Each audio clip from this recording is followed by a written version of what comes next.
Assalamualaikum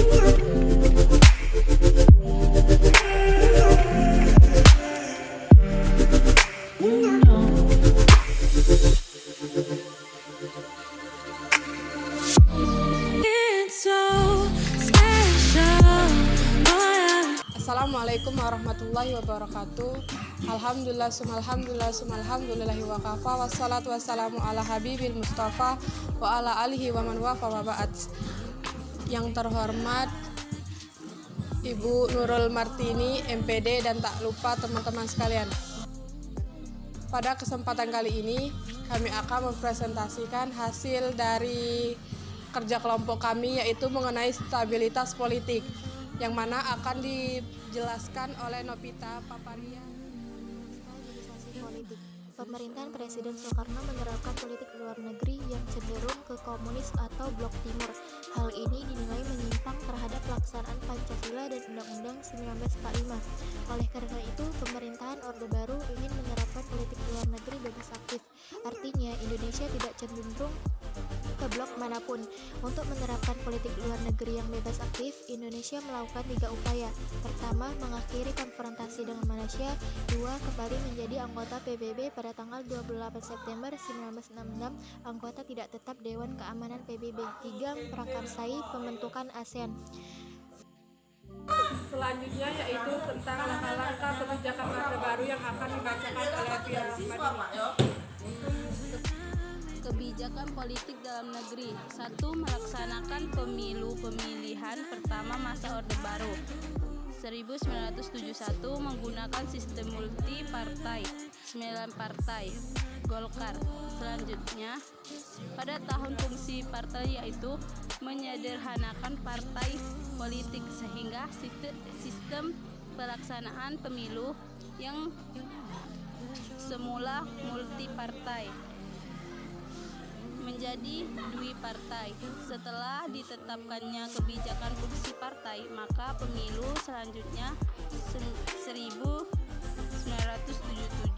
dan setiap 5 tahun setelahnya hanya ada 2 partai politik, yaitu PPP, Partai Persatuan Pembangunan, penyederhanaan dari Partai Islam, PDI, Partai Demokrasi Indonesia, menyederhanakan dari Partai Nasional dan Non-Islam. Partai tersebut yaitu PNI, Parkindo, Partai Katolik, Partai IPI, Murbah, dan dimenangkan oleh Golkar.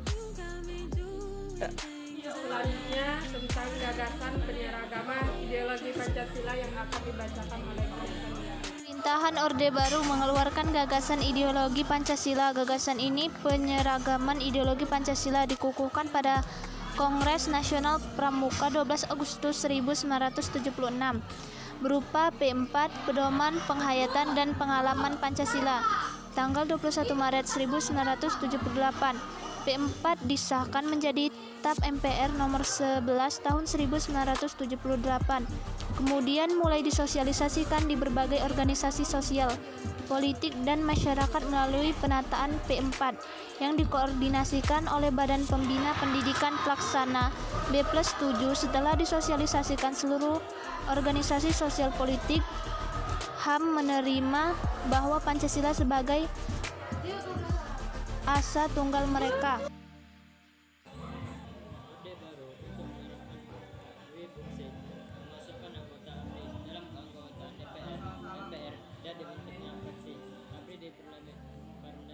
Selain itu juga anggota APRI dibanyak menjadi pejabat sipil. Hal ini menunjukkan adanya dominasi militer dalam kehidupan sosial politik di Indonesia.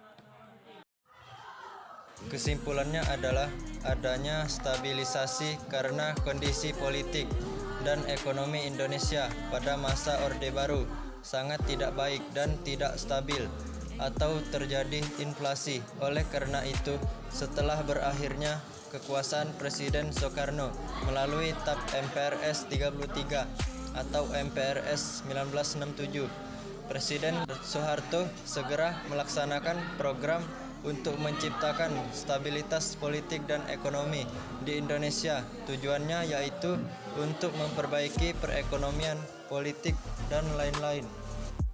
Demikianlah presentasi yang dapat kami sampaikan. Jika ada kesalahan ataupun dalam penjelasan, kami mohon maaf kepada Allah. Assalamualaikum warahmatullahi wabarakatuh.